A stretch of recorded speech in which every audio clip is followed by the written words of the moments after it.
Check 1, 2. Hi, everybody. Welcome to the show. My name is Dean. Welcome to Monday. Lots went on this weekend in and around this beautiful country of ours as we broadcast live from Toronto, Ontario, Canada, and, of course, Edmonton, Alberta, Canada. Joining me as well this morning, as he does every single weekday, basically every single weekday, depending on when we decide to do this, Mr. Lachlan Cross, 957 Cruise FM. In Edmonton. And before we get into it, we've got a Bills loss to talk about, like one of the worst losses in sports history. We've got some other sports history that happened. We're going to intertwine that with some fuck Trudeau stuff today, which will be interesting. Sean Strickland, who lit the Canadian world on fire, who hates the gays, let us know that last week. He lost his championship belt this weekend. So there's some fallout from that. We're going to get into some free speech versus hate speech stuff and have some fun along the way because Donald Trump is the syphilis is taking hold in his neuropathy. I love it. He's lost his mind. But you got to give him credit for nicknames, but I do appreciate the Dementia Dawn hashtag. Syphilis Dawn's not bad. Like it works both ways, Dawn. Yeah. We can give you those names too, buddy. But I want to start with the opening five because you're selling a T-shirt that probably, and I just found out that you signed Cory Perry because of the T-shirt that you guys are selling. He was on the ice this morning. With the Edmonton Oilers, of course, Lachlan is in beautiful downtown Edmonton. That's where he broadcasts from. Oilers apparently have Cory Perry in on a PTO, kicked out of the Blackhawks organization for allegedly doing something with someone's mom. That was the rumor. So, okay, well, that was the rumor, and then they tried to pivot from that. Yeah, they tried to pivot from the rumor, and then they just made it worse. Right? They denied it. Like 1,000 times. Okay, let me ask you a question. Stop talking about it. Let me ask you a question. Well, could you want to show the T-shirt first? Well, show the T-shirt. Show the T-shirt, and then I'll ask you a question. This is available on the Locker Room merch page, ladies and gentlemen. I think this is in terrible. Send me a note. I'll send you the link. Absolutely terrible taste, and I fucking love it too. I don't know why. Stay away from my mom shirts. Wear them to the game. It's Oilers colors too. You're never going to sell these. You're never going to sell a bunch of We might sell a few. Yeah, but that's not the idea. Like, that's my problem. It doesn't matter. It's the fact that we did it. Okay, here's the thing. I want to ask you something. Do you think this is in poor taste? Like, honestly. Yes, I do. And why? Which is a lot for me. But hold on. Do you think that we shouldn't be talking about the rumor? Because we get people defending these guys constantly, and they get mad at us when we talk about it. And I'm like, what is going on? Well, because it's a hurtful rumor. That's why they get mad at you for it. It's because it's wrong. Like, you don't know if Cory Perry banged Connor Bedard's mom. Deep down in my heart, I know what happened.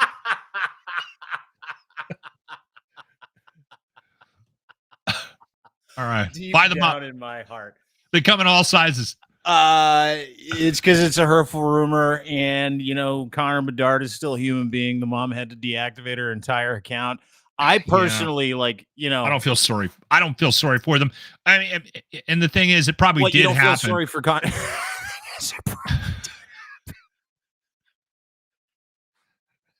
You'll never let it go.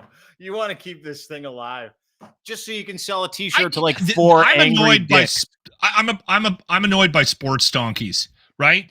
And they get a little too high and mighty for me. Yeah. Listen, my dad put skates on me about a week and a half after I could walk. Whose skates? Were they someone else's? They were mine. Okay. They were mine. They were probably used. But he put me on the ice, and I played hockey until I broke my tailbone when I was 40. I spent a lot of time in locker rooms, okay? Hockey players are not the most politically correct individuals, okay? They're not the smartest individuals. Correct. And listen, there's stereotypes for a reason. And are there smart hockey players? Absolutely.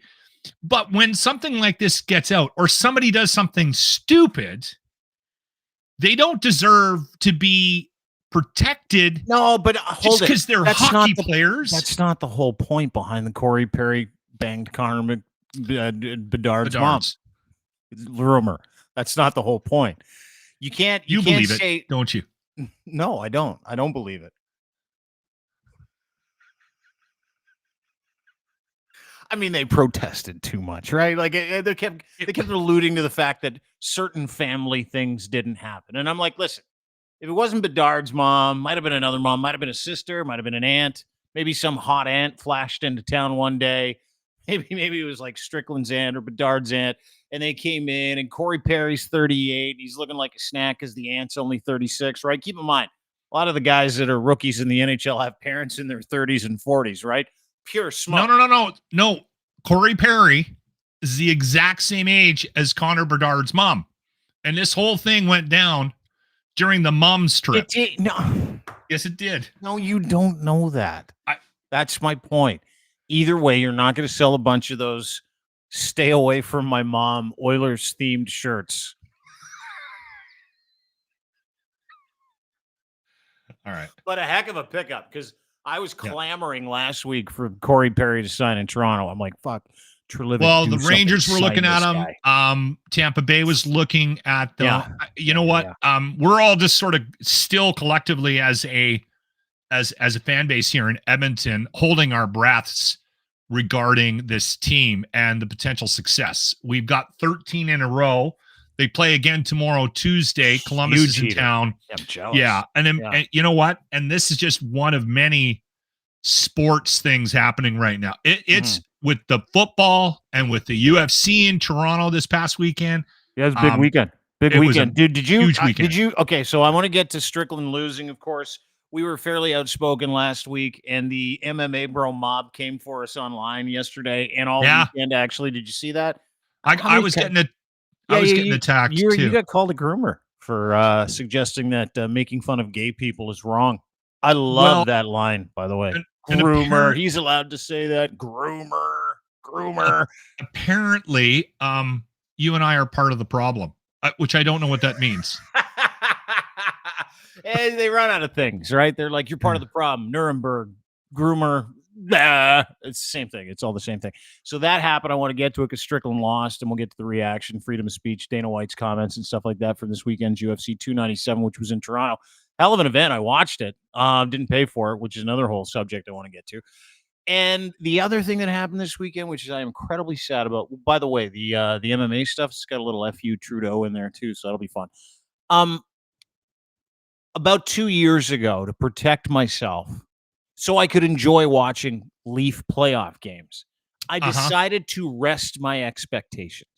Right? I decided that nothing was more important to me than my peace of mind, my ability to survive a sporting event that I was incredibly vested in. It's a lot of people like me out there. They're like, you might watch part of the game from like behind a doorway. You know what I mean? And I'm like, this is fucking ridiculous. Like, I get so excited for these games, for a Leaf playoff game. And for 5 years in a row, you lose in the first round. It's like, fuck, why am I doing this to myself? So I reset my expectations to expect nothing.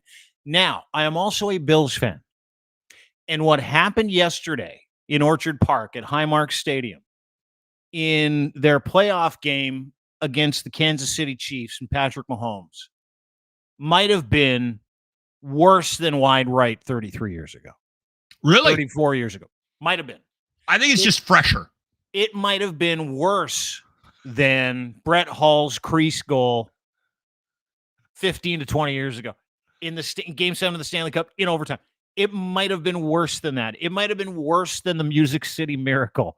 That's how devastating this was. I want you to listen carefully to Kevin Harlan, who, by the way, is my favorite announcer. Scream wide right. And if you're like me. I like Harlan. Oh, dude, he's the king.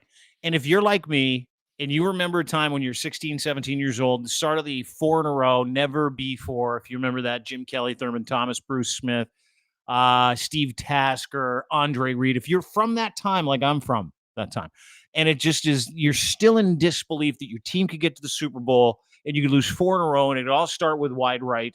And then 30 odd years later, the Chiefs are more vulnerable than they've ever been. Mahomes is in town. You're at home. I thought for sure the Bills were going to get past it. I call them the sweeps. You lose to another wide right kick in the dying seconds of the game. He has tremendous support in the building. If he has to make one for us, the game on the line, he will. 44 yards, Bass. No, he doesn't make it. Wide right. Wow. The two most dreaded words in Buffalo have surfaced again. What an unbelievable stand. Kansas City really did stand up and make it. I can't. I feel bad for Bass because that game, by the way, deactivated all of his social did he? media immediately following the game. That was probably a phone call. That's how you know social media is in everybody's head. Lance Bass, who makes a couple million a year kicking a football, phoned his wife. He's like, turn off all my social media right now. Right now. Lock the doors, pull the blinds. Call the dog, piss on the fire. We're off social media for the next year. You cannot go back on social media, honey. I do feel bad because as much as the game was on his foot, it wasn't entirely his fault that they were in that situation. It was a great game. It was back and forth. Both teams made mistakes. There wasn't one thing that I think led to the Bills' loss. Is that fair to say? Yeah, there were lots. Absolutely, there were lots of little things. You call some injuries. Lots of injuries, but they had lots of injuries too. Chiefs' defense was destroyed. The kicker was hurt. Like you've got legitimate issues on both sides. But to your point, not Tyler Bass's fault. I almost called him Lance Bass, by the way, lead singer of NSYNC or one of the guys in NSYNC. Does he move? Call him Lance Bass. He might have to move. Who? Tyler Bass? No, but everybody's taking it easy on Tyler Bass today. It was Stephon Diggs, like about 6 minutes before that, who had this beautiful 65-yard pass literally lobbed into his hands. Oh. And he dropped it. And he was gone. And there were several other drops. You saw Cook, a couple of really silly drops. No turnovers, which was great. It was a clean game. And that's what I appreciated about the game. Coughed the ball out. But no real turnovers. Nothing that you would go, okay, well that's going to be game changer. Other than the touchback that Kansas City actually had at the end of the game, where they actually fumbled it at the goal line and went through the end zone. Anyway, I don't want to go through the mechanics of the game.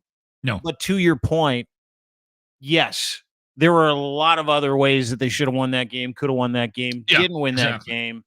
And to your point, it is literally getting so tiring. Like my buddy Dwayne Steinell from the Two Goalies One Mask podcast, he put this out right after the game.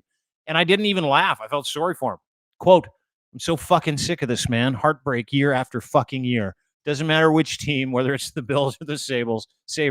This just isn't fair. Laugh my ass off. Wide right. You've got to be kidding me.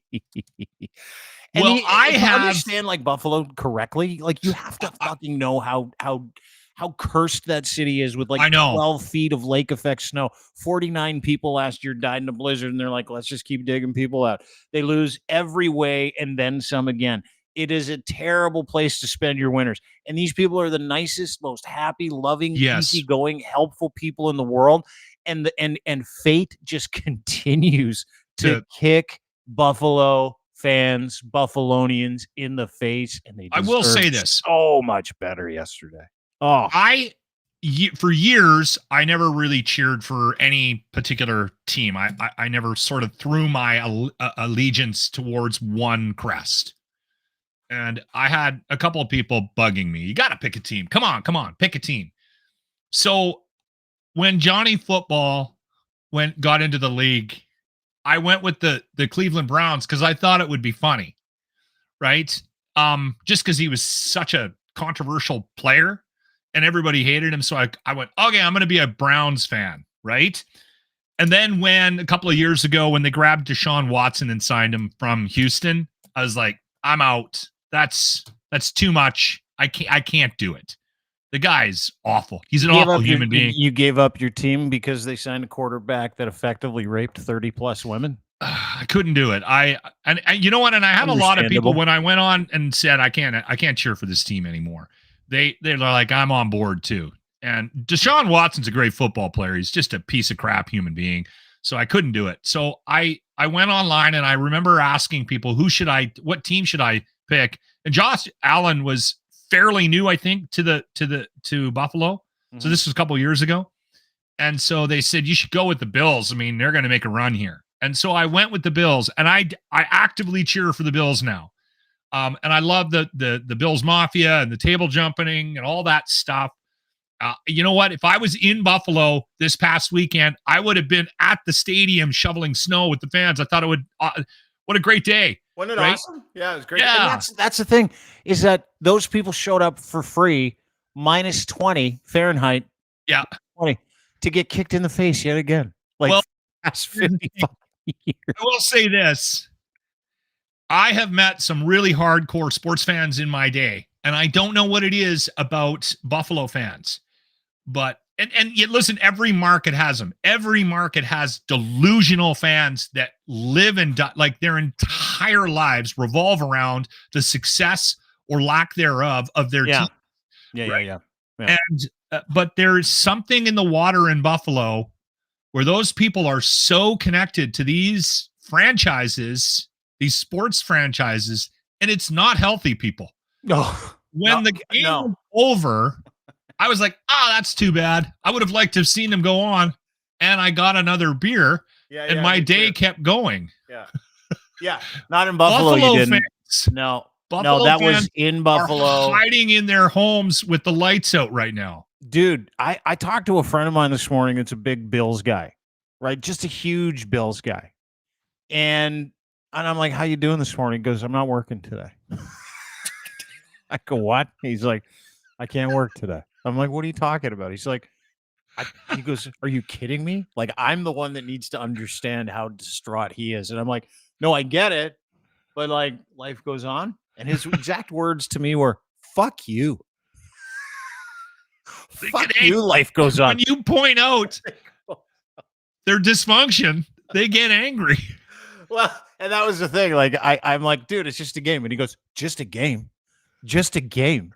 And he's the guy that took me through the Music City Miracle, wide right 33 years ago, what it did to him and his family, how his dad cried at the start of every Bills game for 10 years prior to that, and then cried like it couldn't watch games after they lost their fourth in a row. Decided to start he goes, dude, my dad started he took summers off. He was a teacher because he loved the NFL that much. And he's like, I just took the summers off and watched NFL games, traveled to Buffalo, would spend like 2-3 days ahead of time down there getting ready to tailgate. He goes, after their fourth Super Bowl loss, my dad started a landscaping business and hasn't watched a game since. Well, he probably did it for his own health. Exactly. I had a friend who was a Montreal Canadiens fan, and I remember legit, because I was on the air with him. We did a show together, and he would be so distraught over couldn't watch a game, Hab losses that he couldn't function. He wouldn't function properly on the air. And I remember it was bothering him so much that they lost game 61. Right? Yeah. I remember one time he was staying with me for whatever reason. And I like in the middle of the night, like 2:00 in the morning on Saturday on a hockey night in Canada. And I think the Habs had lost to the Leafs. I'm not sure. This is years ago.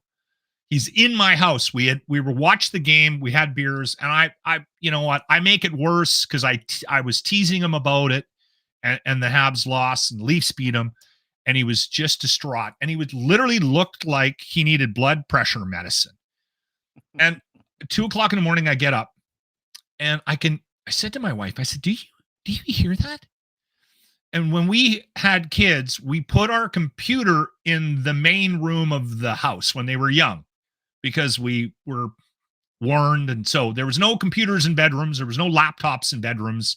So we had, if the girls wanted to work on the computer, they had to go to the kitchen and sit at a desk that we had set up in the main room of the house. Mm-hmm. And I think I said to the wife, I said, I think somebody's on the computer. So I go downstairs, and it's my buddy. I won't name him because he'll be mortified. And I'm like, dude, what are you doing? And he turns around, and he looks all guilty. He goes, I'm writing a letter to Hockey Night in Canada. He was writing a letter and had been drafting it for a couple of hours to complain about Don Cherry's comments during the game.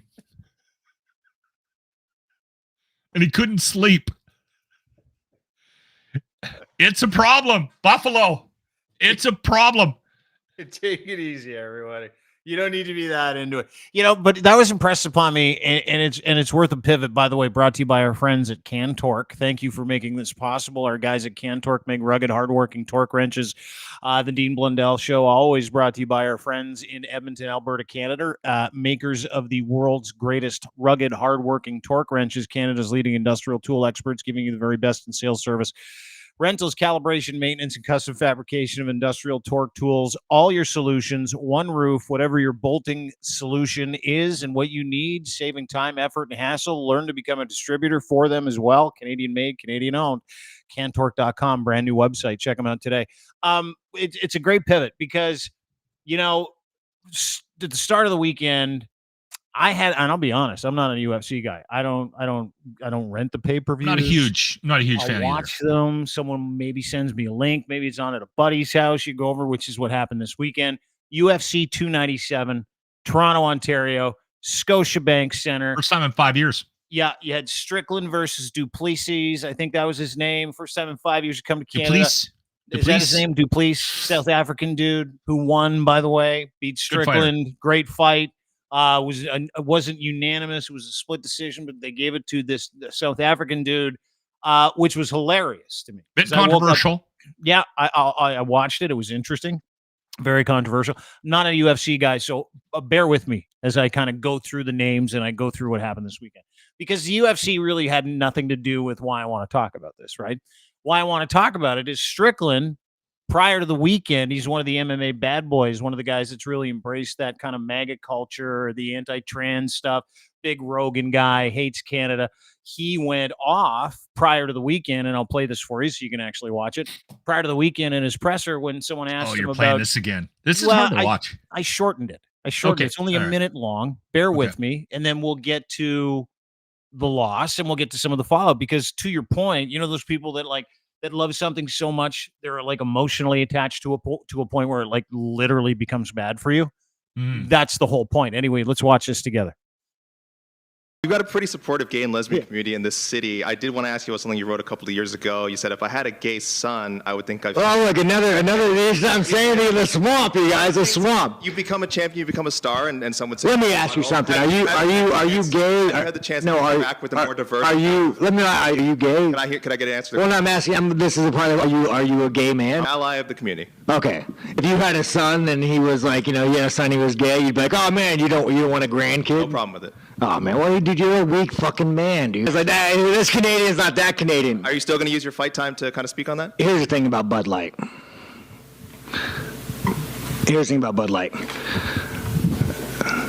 10 years ago, to be trans was a mental fucking illness. And now all of a sudden, people like you have fucking weaseled your way in the world. You are an infection. You are the definition of weakness. Everything that is wrong with the world is because of fucking you. I'm so glad he lost. What a fool. Yeah, he got his ass whooped. Wow, it was a good fight. You could see when the Bud Light question came on, you could see him stumbling because he was like, I don't want Dana mad at me. Because Dana just got a chunk of money to keep us relevant from Bud Light. Yeah. And I got to be careful how I navigate these waters, and I might not be smart enough to do so. You can see all that going through his head. Where he did one of these. Here's the thing about Bud Light. And then he takes like a 5-second pause, and he's like, I don't know how to not fuck this up, so I better start talking about the trans folks. You know what? I better pivot. I got to say this as well. That reporter was awesome. Alex K. Lee is his name. Yeah. Great job. Yeah. Congratulations. Deserves all the awards. Yeah. So the free speech thing has come up quite a bit. Hang on. Let me just point this out. So I write an article prior to the weekend, prior to him actually losing. It was on Saturday. And the article was really simple. Just a simple little piece about how he's a beta male, not an alpha, because alphas stand up for the marginalized. Alphas will risk their privilege, risk their own safety for those who need it. They don't hurt people to be cool. They don't hurt people in villages. They don't go after communities. They don't make fun of people because they feel like an alpha. Or they want people to think they're an alpha. Those are actually betas. It's the other way around. And the vitriol I got from the MMA community was unbelievable. Like if you thought it's got to be a vacuum. Every single person, I shouldn't say, I would say 75% of people who love MMA legitimately think that Donald Trump won the election and don't believe in science, and think that their ability to mock the gay community or call some reporter gay or an infection because he said, hey, what about those comments? Are you going to use your fight time to make those comments again this time? That's not an alpha. That's a beta. That's someone who doesn't give a shit about anybody else other than himself, right?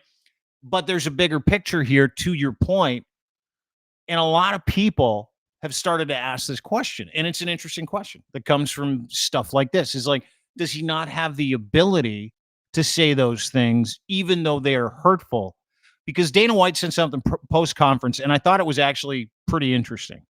And Dana's not a dumb guy. He's stepped in it before. Dana White has stepped in it before. Oh, yeah, but for this is what he said after the fact about free speech, and it's worth a conversation. Let's watch. I just want to go back. You were talking about, like, you obviously give a long leash to your fighters about, what they can say when they are up there with a UFC microphone, and you are getting into territory of homophobia, transphobia. Like, is there... I don't give anybody a leash. Well, I'm saying you... A leash? like... Free speech. Control what people say. Going to tell people what to believe. Going to tell people... I don't fucking tell any other human being what to say, what to think, and there's no leashes on any of them. What is your question? I was asking that question. I'll move on, though. Yeah, probably a good idea. That's ridiculous to say I give somebody a leash. Free speech, brother. People can say whatever they want, and they can believe whatever they want. It's an interesting point, very simplified point, because freedom of speech sometimes comes with hate speech, and then you have to delineate, and you have to decide whether or not the interest of that comment or that free speech comment is not in the best interest of humanity, which I don't believe was the case. However, it's worth a conversation, right? Is he doing the right thing? Is he doing the wrong thing? My issue with it is that what they do is they expand on that thought, right? Like that what's happening in the world today is a sign of weakness, and it's culturally it's having a negative impact on us as a whole. And the issue I have with that is that there has always been these communities, and there has always been people that are different, that believe different things, that are wired differently, that like different things, and you can't control that. The fact now that they seem empowered to highlight it and make it part of a bigger problem bothers me, because or as a bigger thing that shouldn't be a problem, right? Like that's effectively what he's saying. He's basically saying, and by the way, competing comments, he said the exact opposite about a year ago. I'll get to that video in a second. It's and this is the thing, right? Because someone says something that upsets you or offends you, it doesn't mean it was necessarily wrong. Can we quantify what Strickland said is wrong? Yeah, you can. You can't. Yeah. He just demeaned an individual, doesn't know an individual, called an individual an infection based on the fact that he said he's an ally for the LGBTQ community. It was all he said. But based on the aggression, based on the anger, based on the words, right? That group, Dean, thinks that it is somehow like that somebody that is gay or trans is somehow making us less human, is the problem I have with it. And there's this belief structure within that organization and that group that sort of pushes that ideology that it's a virus and that it's a growing I just think we talk about it more now, right? And because we're becoming more acceptant of it, doesn't mean that it's going to change like culture, right? I just don't believe that. Is that what they like? And that's the sense I get from, and that's my biggest issue. Like the sense you get from people the sense you get from people that would advocate what Strickland said, which he's is saying qualified it's like speech. a virus. It's like a disease. It's destroying society. That's the problem I have with it. You can disagree with it. It's not. I don't think it's culturally changing who we are. Like, I mean, the percentage of people, the fact that we make space for the LGBTQ community isn't changing. Come on, who we percentage, are? the percentage of people that are trans or choose to do that. It's such a small. How is it that it's somehow impacting you to the point where you think it's changing our entire society? Well, and this is the issue, right? Like this is the part of it that I laugh stop at it. the hardest is that they're taking this tiny, minuscule, almost minuscule and they're saying, you know what, that bothers me and will be the downfall of humanity if we pay attention to the LGBTQ community. You're not a man unless you're not this unless. Yeah. And it's like, you know, these same people call us snowflakes or sheep because we get vaccinated. Maybe wear a mask. Ooh, hey. Tell us that that's tyranny. And so they're deathly afraid of needles and small masks.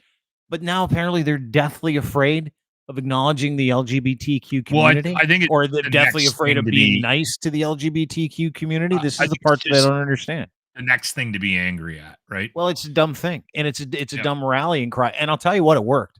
Like the whole, and this is why Dana White allows free speech. Don't get it mixed up. Dude, this was like a year ago when Strickland beat Adesanya to win the championship. Someone had also made some anti-LGBTQ or homophobic remarks. And I get jokes, but this isn't a joke. This is pretty hateful shit. I know what the answer is usually to this, but Manel's post-fight speech used a homophobic word. I was flying around a little bit tonight. I think these guys get, get a little excited. And, you make bad mistakes. Radke did the same thing, and you know me. We didn't run over to him and say, you better apologize and he did that on his own.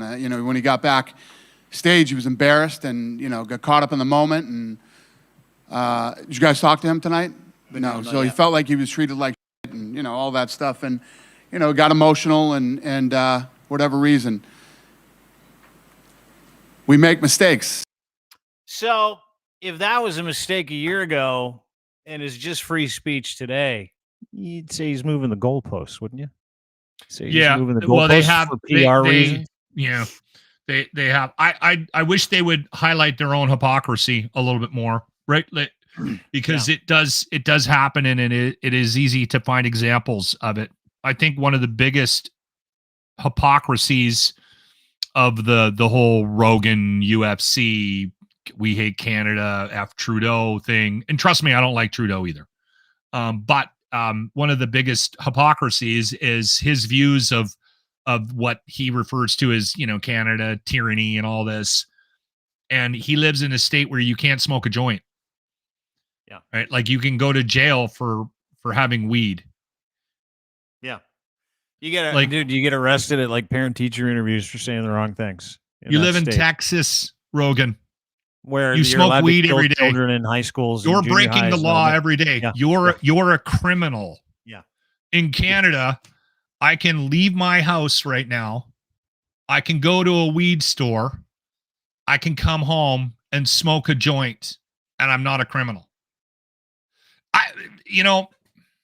What? So, and you know who's responsible for that? Justin Trudeau.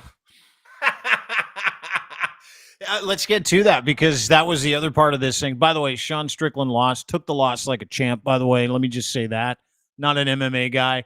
I think Sean Strickland should be allowed to say what he wants. And let me just say that. I think anybody should be allowed to say what they want within reason. And when it's hateful, you're also entitled to the consequences. I really believe that. I'll totally side with you on that. And I also think that I should be allowed to have an opinion on their opinions that they say they're allowed to have, just as free speech, right? Which, by the way, before we get to the work Rogan both clip, ways. Let me, sort of like Don with names.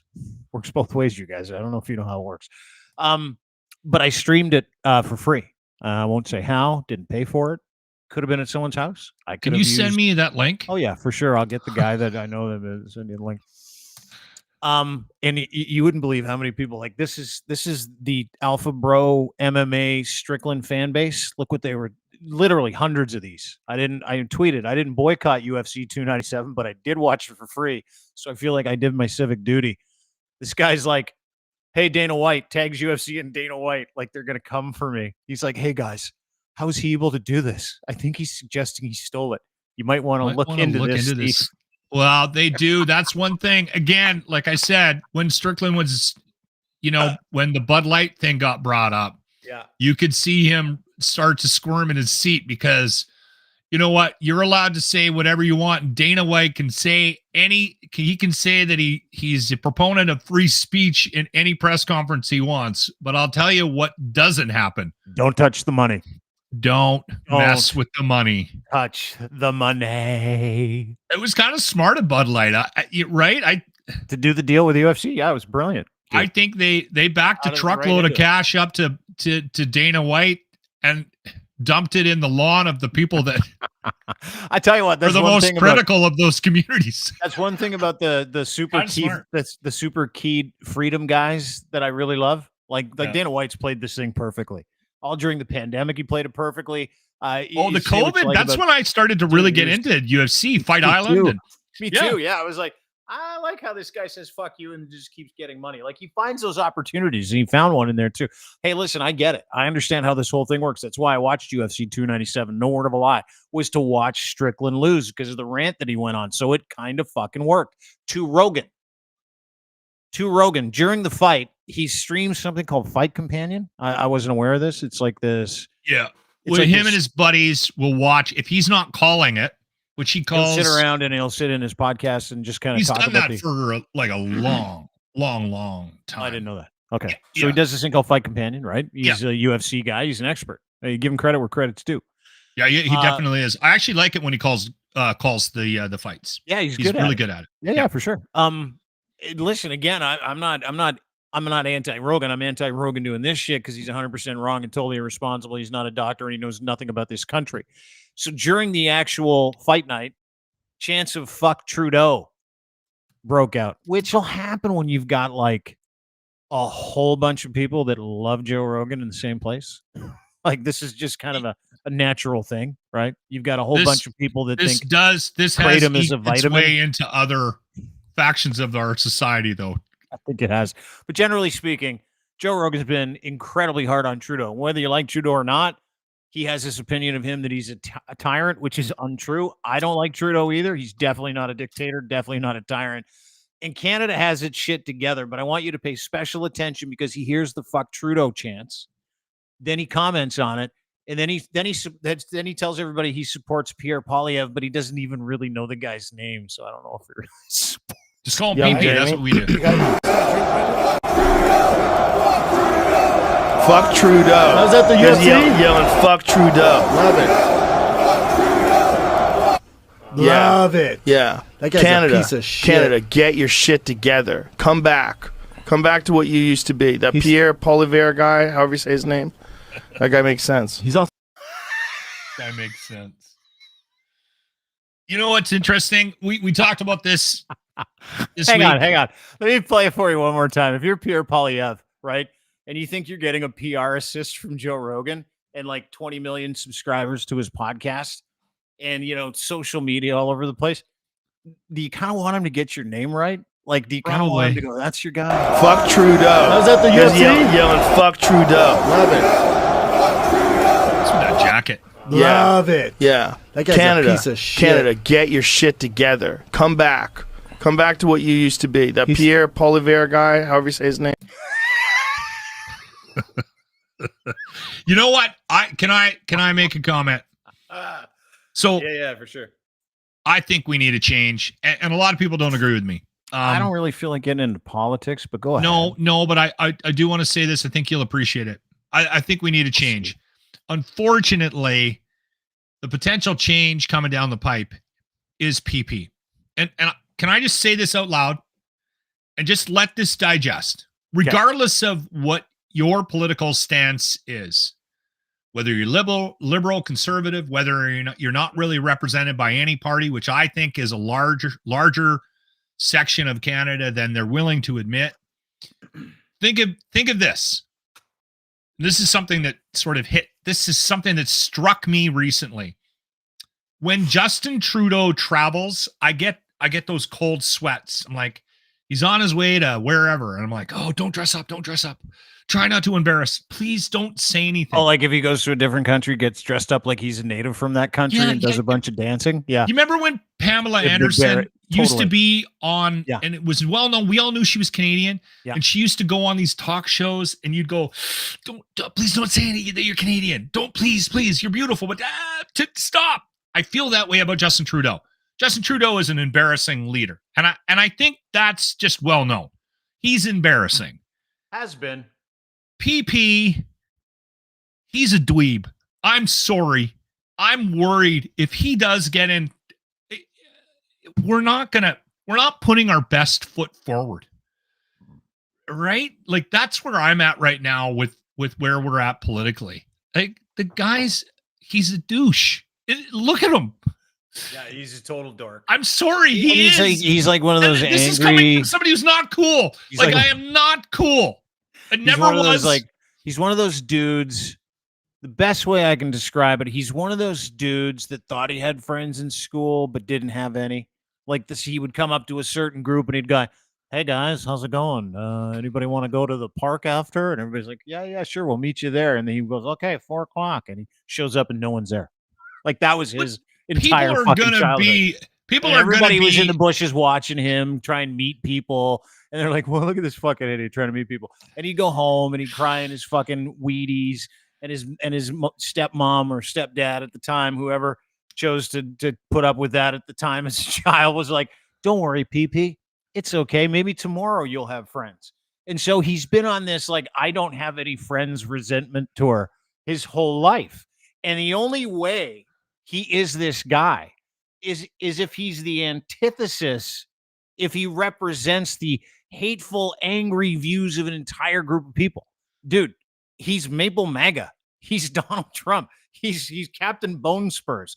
He's that dork that everybody just fucking mocked until he cried on his ride home on his BMX with the ribbons hanging off of the handlebars. That's who he is. I'm not condoning it, but I'm saying that's the sense I get from him. Yeah. Oh, dude. Right? And absolutely. I think that the rest of the world is going to go, what are you guys doing? You had Justin, they already are, who used to dress up in costumes when he visited, and now you got this guy? Now you got the king of the incels. Yeah. Now you got Maple MAGA. That's your answer to that? What is this? What is going on? Some dude who won't even talk about his wife or where she's from. Some guy who looks suspiciously like his dad's lawyer. I'm not wrong, right? Like, I'm not wrong. No, he's a dangerous fucking Lugan. Like, you know, today he went off on, someone asked about residential schools. I'm not even going to play the clip. In Canada, we had residential schools. In the United States, genocide of the indigenous people who were native to this area, who owned this land for 40, 50, 60,000 years before we came over and decided to give them all smallpox blankets and murder them in fucking residential schools. So this reporter from Rebel asked him this fucking weird loaded question. He's like, blah, blah, blah, blah, blah, residential schools. And he's like, well, I don't even know if those things are real, but Justin Trudeau, 8 years, blah, blah, blah. I'm like, hold the phone. We're talking about documented genocide, and you're just mocking it now? Oh, he's just not interested in it? Are you serious? Because he's not interested in talking about anything, because he can't, because he's not schooled in anything. He's just this rage baiting, rage farming lunatic. He's legitimately in charge of a cult that is like MAGA light. I call it Maple MAGA. And he legitimately, then he definitely like, is. He alluded to the fact that Justin Trudeau was a teacher and he might be a pedophile too. Like legitimately, it's all MAGA. He's just all in on any conspiracy, fucking Bitcoin, ultimate freedom, which is ultimate chaos. Everything's broken. Canada isn't broken. It's the safest country in the world via travelers. Like it was just voted on. Every traveler in the world that's ever traveled this year, they're like, what country is the safest? Canada, number one. Canada's number two in the happiness index. Canada's number one in the safest place to live index. This is a great country. I think we have some things that we could work on, definitely. Yeah. But That fuck Trudeau chant didn't sound good though. But that was the whole point. Can we get an entire group of people screaming fuck Trudeau? And listen, am I tired of his shit? Totally. Someone else was the prime minister? Could care less. But it ain't that guy. It ain't the other guy. Well, I've said this now for quite a few years, and I think we've had the degrees conversation. How much do people not like Justin Trudeau? Yeah. And I've been warning you, and that it's Alberta bad. really seems to have a thing against them. It's bad, and it's not just Alberta, because UFC 297 was in Toronto. That whole building, very liberal place. He's running out of runway, Dean, and I think he knows Totally. it. And PP, you can say what you want about him. Dweeb, don't like him, don't like his whatever. Concerned about the possibility he's taken over the country. All that is legitimate. The one thing that the Conservative Party has done very, very well is they've stuck to the script, and they don't go off that script very often. And they talk quite a bit about where Canadians are at and how hard it is to live right now, and that we're overtaxed. Yeah, and I'm telling you right now, weaponize victims, dude. It's super easy to do. That's what MAGA does. that's going to work. Are you watching it flail in the United States? Have you seen? And I want to close with Trump because he's been all time. His dementia is all time. You want like a spyglass into the future of Canada if you elect Maple MAGA? Maybe not as dementia. I can't live there. I can't live in the world where we're going to get a Trump and it's going to be as bad as Trump. I can't. It's not great. I go back and forth about whether or not he's going to win. I still think that the Democrats are doing a pretty decent job of scaring everybody.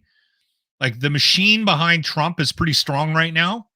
The machine behind the fear of Donald Trump is pretty impactful as well. I think the American people are going to step up and make sure he doesn't get in, because I think that's going to be the underlying message from that group, from the left. And but it's terrifying to think that they're going to put him in charge again. I don't know if they will. It's funny because like that same kind of dude bro MMA vibe where it's like, yeah, we want a strong fucking guy that'll shoot anybody and rape anybody because we're alphas, like same crew. The only thing I think they wouldn't want is if Donald Trump was like totally unfit, like mentally unfit, where he like literally and brother, we're starting to see it. This was yesterday in New Hampshire. Is Donald Trump sure they don't want that? Oh yeah. I think they're okay with a little unhinged. No, they like unhinged. They don't like weak. And when you are mentally deranged and you've got full-on syphilis dementia, like dementia Don, full-on syph. I haven't seen this clip. Oh, dude, it's unbelievable. The difference between corn and oil. Donald Trump, ladies and gentlemen. Earned that. And, we have more liquid gold and wealth under our feet than any other nation. We have more liquid gold, oil and gas, more liquid gold. Well, I just met non-liquid gold. You know where it was? Iowa. It's called corn. It's non-liquid. That's my take. You have more non-liquid gold. They said, what is that? I said, corn. They said, we love that idea. That's a pretty cool thought, isn't it? That's a nickname in its own way, but we came up with a new couple of words for corn. I mean, half of America is going to vote for that guy to be the next president of the United States. I mean, that's he incredible. gets himself into trouble when he starts wading into waters of. I find myself doing this quite often as well. Listen to it? Did you not just listen to him go? You know what else? You know what isn't liquid? Corn. I'll do that every once in a while. Like, I'll jump into a conversation I have no part being involved in, and I'm not like that. Where you're like, we got liquid gold into the ground. It's called oil, and then you're like, you know what isn't liquid? Corn. Jesus, he's such a tool. Wait, it gets better. He might win. The night before that, no, he won't. The night before that, on Friday night, when he was asking for complete immunity of everything he's ever done, he used pedophile priests as an example as to why he should get a bit of a walk. Why you just let him? Oh, dude, it is unbelievable. But it's a little bit like the police. So you have a rogue cop. You know what a rogue cop is? Very seldom. But you have bad people. You have people, no matter where, no matter what. In the church, you have some people that aren't so good, right? But you have people, a rogue cop or a bad apple, whatever. And what they do is they make it so that you catch, so that it can't happen. And therefore, everyone else is allowed to commit crimes, murders, like at levels that we've never seen before. No, we're going to have to do this. Immunity for the president. If you have a president that doesn't have immunity, he's never going to be free to do anything because the opposing party will always indict him as soon as he leaves the White House. And you can't let that happen. You can't. You take away all of the power of the presidency, it'll be a different country. So hope. He got into that with pedophile priests and rogue cops. His excuse to sell people on giving him full immunity, right? His PR tour, where he's trying to convince everybody he didn't commit the 91 things he's been indicted for. He didn't rape anybody, even though he's been convicted of raping people. He didn't do any of those crimes. Now he's saying, listen, sometimes shit happens. Like, with pedophile priests and stuff, you just got to let it go. Same thing with bad cops. You got to let it go. Otherwise, these guys can't do their jobs. That's exactly what he said. And to justify it, he brought up pedophile priests and rogue cops. That is, I kind of want 4 more years of that. Until the end of time, they're going to be trying to figure out what happened. In the United States? Yeah. In the world. Like, how can anybody go? How can anybody let that happen? It's awesome. It's awesome. If you, for 1 second, don't think that this isn't the most entertaining see, and everybody looks at this and he gets angry. You see the look on my face? See the smile on my face? I find it stressful. I got to admit, I know you I'm do. in that camp. I find this to be one of the more fascinating times we've ever been in our lives. Is that this is an option, and I say this not lightly. When I'm going to say this before we go, and I want to say this, and I want to encourage everybody to think about this. I remember being a young man, learning about World War II, like learning about it. My grandparents fought in World War II, landed on the beaches of Normandy. You'd get little pieces of stories. You're like, that's so weird that like an entire country decided to embrace genocide. It's so weird that an entire country, like millions and millions of people, just decided to become super mean, racist, genocidal cocks. Like, it's so weird. I didn't understand that when I was a kid. I'm like, how does that happen? How does an entire country do that? Over the past 7-8 years, we've seen it. It's creeped into our country. It's creeped into Canada, where they're saying, to wrap all of this up in a bow, guys like Sean Strickland are allowed to say what they want. We're allowed to vote for who we want. And that's who we want. We want that kind of crazy. And, a large portion of the United States who are teetering on authoritarianism at this point, if that guy's an option, like real dictatorial authoritarianism, Canada's right behind. Canada's like literally sidled up behind it saying, okay, listen, authoritarianism. They're behind it, but they're using the playbook a bit. Oh, right? huge. There's it is just as much of a threat here as it is in the United States, because of who is leading in the polls and because of what they parrot and because of what they stand for. The exact same thing as that guy who literally just sat there and said, whoever's leading a country should have full immunity to do whatever he wants, kind of like priests could do whatever they want to young boys. And sort of like cops were able to do to George Floyd.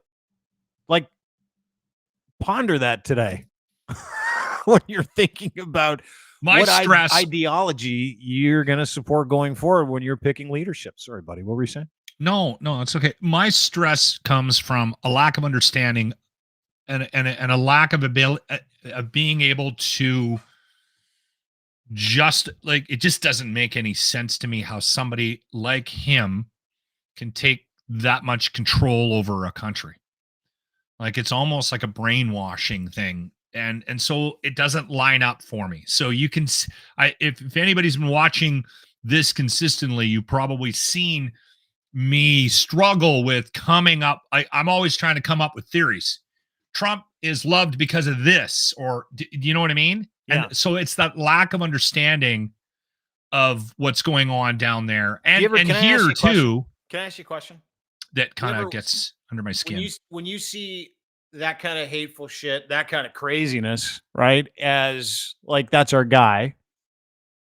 Do you wonder if you're missing something?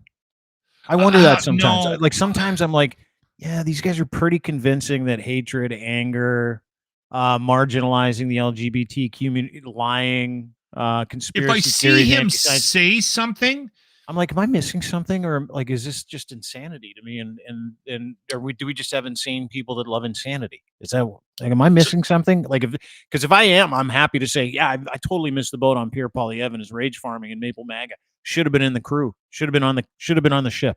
But I don't know if I don't think I am. for me, it's not so much because I get why he exists. And so I can wrap my head around, okay, he's here, and I can see that maybe some people might be inclined to look at him because of the alternatives or whatever, right? Yeah. And I do the same thing with Canadian politics or stuff in our lives. It doesn't make any sense. What I don't get is the thing that really, really bothers me is, let's say somebody's watching this and they vehemently disagree, and the going out of your way to defend him, that's what I find bizarre. Like the other day when we spoke about the Strickland presser, I don't know, I look at that and I go, come on. I don't care what side of the fence you're on. That is not, you can't defend that. That's just wrong. But then we get attacked as soon as the podcast comes out, and you're part of the problem. That is, for me, that's the difficult thing.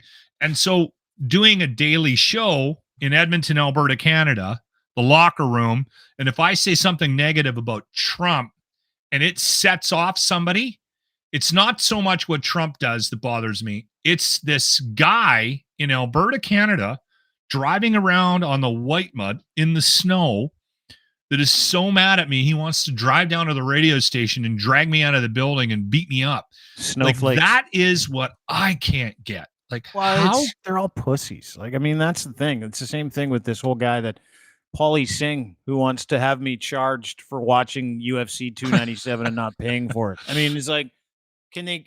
And it's the same pushback, right? Well, this is free speech. I'm allowed to say what I want. Great. So am I. And I did. And we continue to do that. But what's really killer is that when you say, yeah, no problem, here's my response to that, they're like, shut the fuck up. And you're like, they don't know where to go. That's not how this works, dummy. That's not how this works. I'll tell you how it works. Freedom of speech. If you want freedom of speech, I can play that game. Big fan. Let's do it. You go first. I'll go second. And then I can guarantee you when you go third, you'll go, that's enough. Like, that's because they have nothing to say after that. They just want to be able to be an asshole and count that as freedom of speech. Or they want to be able to be angry or project at a gay person because they're sexually confused themselves. It's the same shit. Happens every day. And you can fucking set your clock to it. If someone is mean and if they hurt you, they are not a good person. That's all that is. You freedom to be an asshole all you want. Just like we have the freedom to be able to respond. And you have the freedom to complain and then say, please cancel him because now he's hurting my feelings, which is exactly what happens on the second response. Every single time, every single snowflake, every single dude, all weekend long, reporting, canceling, and they're like, you can't cancel our opinion. And I'm like, yeah, no problem. I can have an opinion on it. They're like, no, you can't. That's how dumb they are. Yeah. And I love it. It's so easy to navigate. When I started to get involved in more and more with social media, I remember having moments where, because I pushed back a little bit on it at first, and then I was like, I gotta figure this out. I gotta adapt this. This could actually benefit what I do for a living. And I had been on the air for years before social media was a thing. So you kind of get involved and you get out there and you see this connectivity and you think to yourself, wow, man, this is unbelievable. Like, in my fingertips, I'm connected to the world. Like, I sent out a tweet today because I was blown away by a video that the Foo Fighters released, or not even the Foo Fighters. Foo Fighters invited Jack Black out on stage. I think they're in Australia right now, and they did an AC/DC cover, Big Balls. And it was hilarious.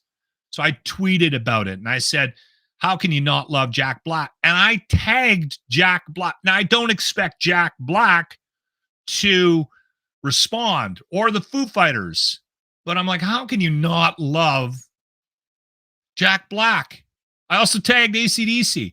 We are more connected than we ever have been, and you'd think that that ability would make us smarter, and I don't think it has. I think it's made us dumber.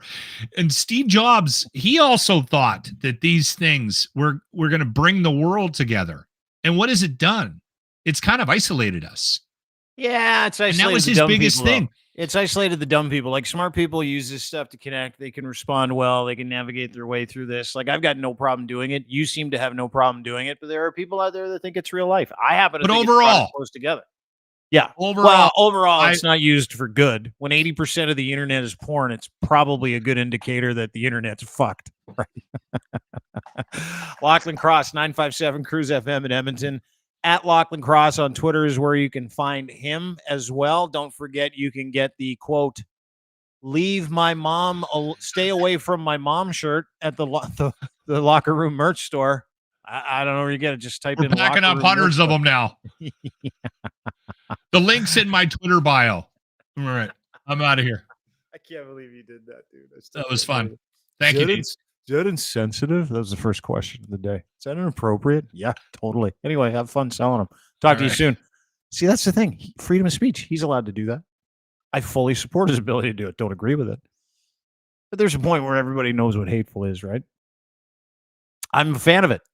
I used to do it a lot. Don't like doing it anymore. Here's the thing.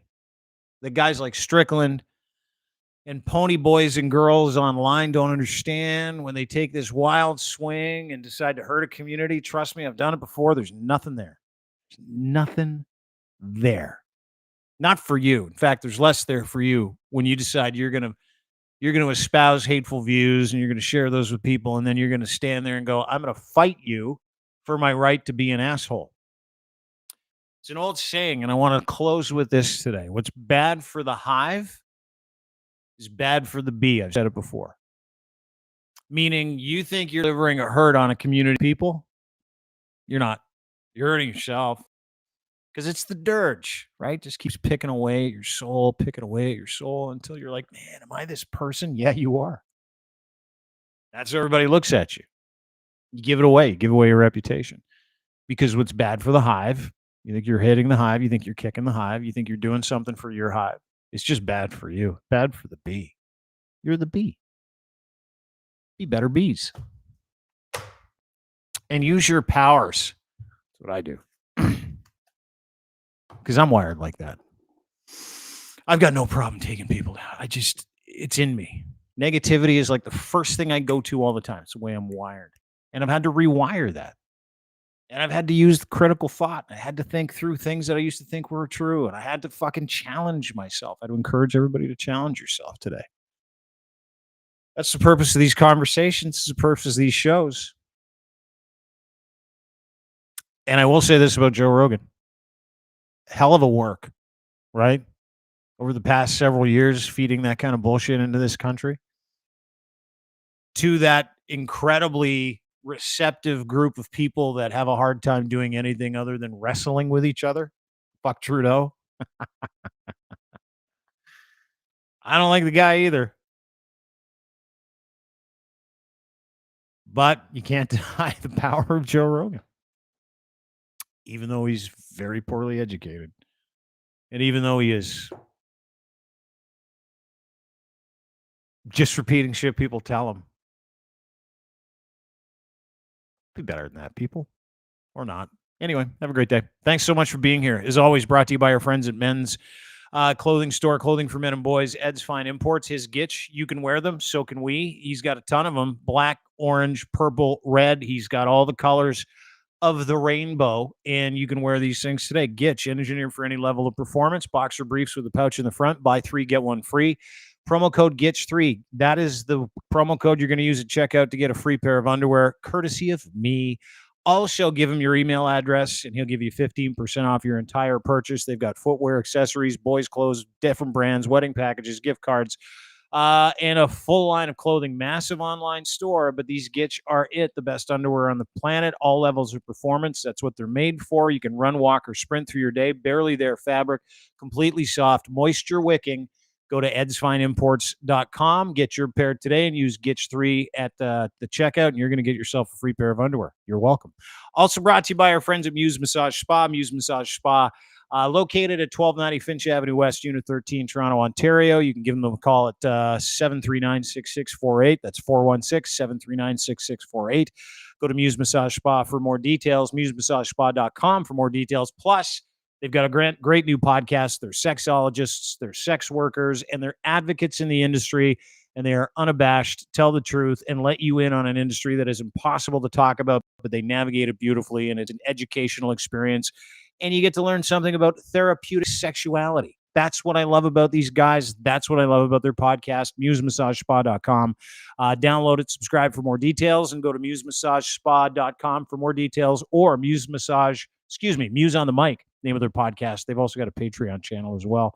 And of course, brought to you by Cantork, as we said, making rugged, hardworking torque wrenches, Canada's leading industrial tool experts, offering you the very best in sales, service, rental, calibration, maintenance, custom fabrication of industrial torque tools. Canada's leading industrial tool experts, 20 years of experience and knowledge, providing you with comprehensive solutions tailored to your specific requirements. From tool rentals, calibration services, repairs, and custom fabrication and distribution opportunities, Cantork offers a complete range of services and products, making your one-stop destination for all your bolting needs, saving you time, effort, and hassle.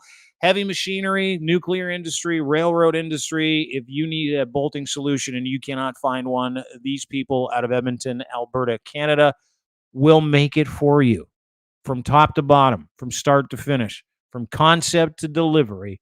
They are the best in the world, and they're located right here in Canada. Go to cantork.com, brand new website for more information. Have a great day, everybody. Appreciate you spending some time with us. Don't forget, you can get everything we do at crier.co. You can go to crier.co, YouTube, Dean Blundell Show on YouTube, Crier Media on YouTube, anywhere you get your fine podcasts as well. The Dean Blundell Show. Please rate and subscribe. Have a great day. See you tomorrow.